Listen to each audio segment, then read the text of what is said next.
anak-anak, bagaimana kabarnya pada hari ini?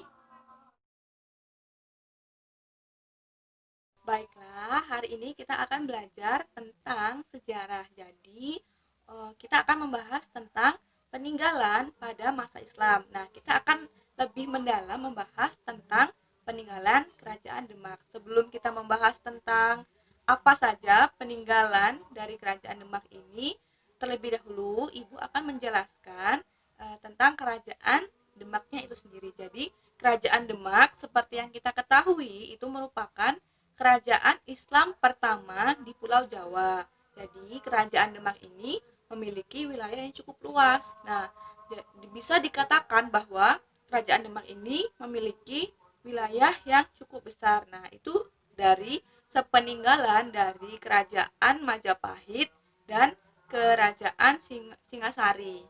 Dengan luasnya dari kerajaan Demak ini, tentu saja kerajaan Demak itu memiliki banyak peninggalan-peninggalan bersejarah.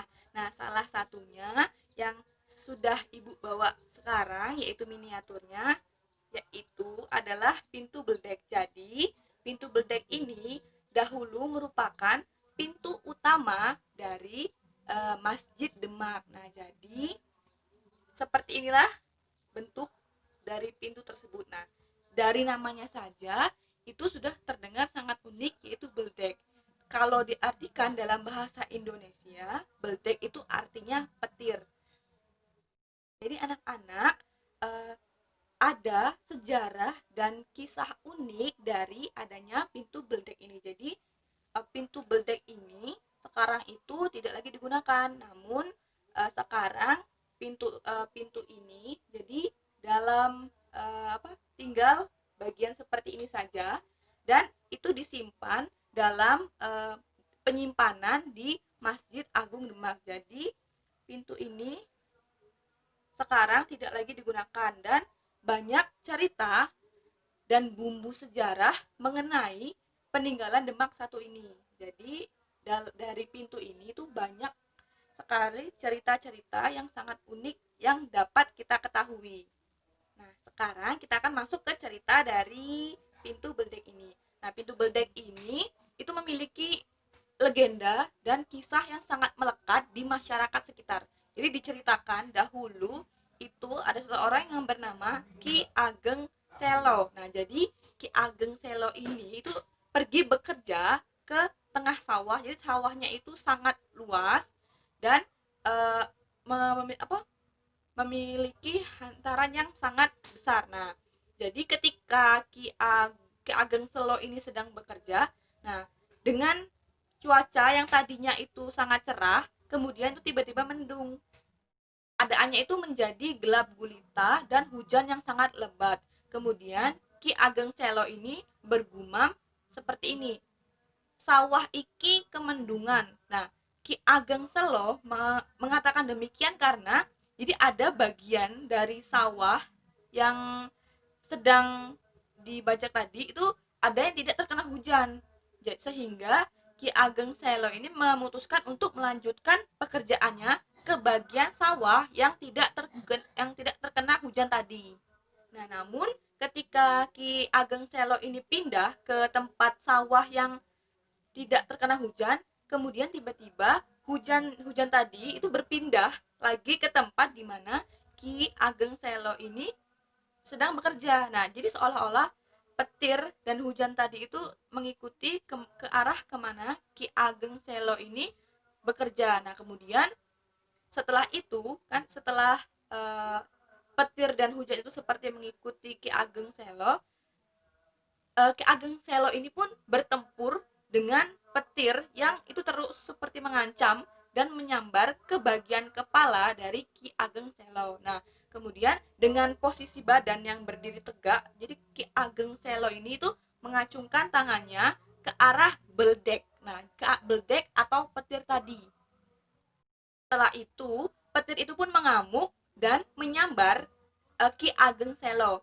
Nah, ketika Ki Ageng Selo itu tersambar oleh petir itu disaksikan, jadi di situ tuh ada beberapa murid dari Ki Ageng Selo yang menyaksikan kejadian tersebut. Nah, murid-murid dari Ki Ageng Selo ini itu sudah berpikir bahwa uh, Ki Ageng Selo ini tidak akan selamat.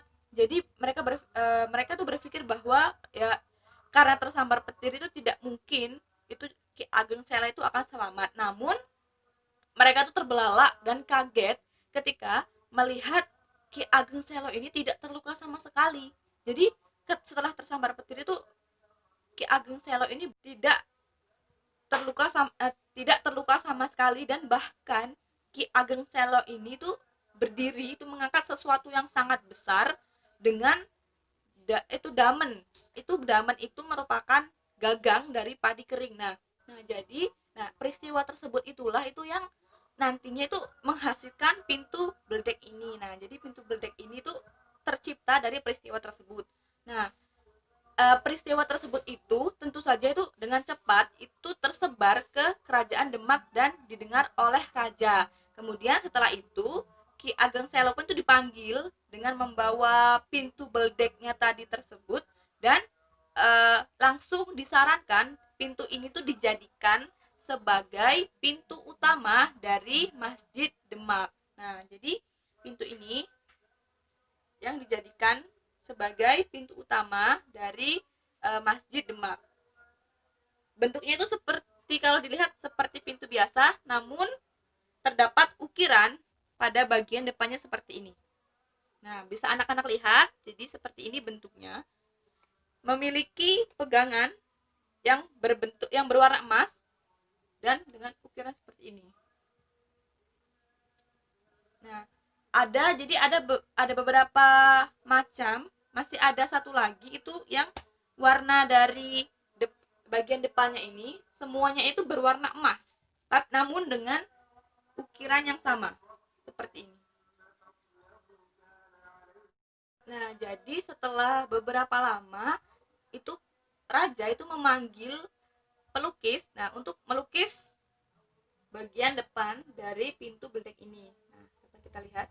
Jadi bagian depan ini. Namun konon katanya, jadi bagian pintu depan ini ketika dilukis itu setiap kali itu selalu menampilkan gambar yang berbeda. Jadi setiap dilukis itu nanti akan menghasilkan gambar yang berbeda-beda. Nah, namun akhirnya si pelukis itu berhasil untuk melukis pintu beledek ini, namun hanya selesai pada bagian kepala saja. Nah, diceritakan itu karena itu ada seorang perempuan yang menyiram pintu beledek ini, kemudian itu terjadi ledakan yang sangat besar. Nah, ketika terjadi ledakan yang sangat besar itu, perempuan tersebut pun menghilang, dan itulah yang konon katanya dikatakan bahwa perempuan tersebut itu yang menjelma menjadi pintu beledek.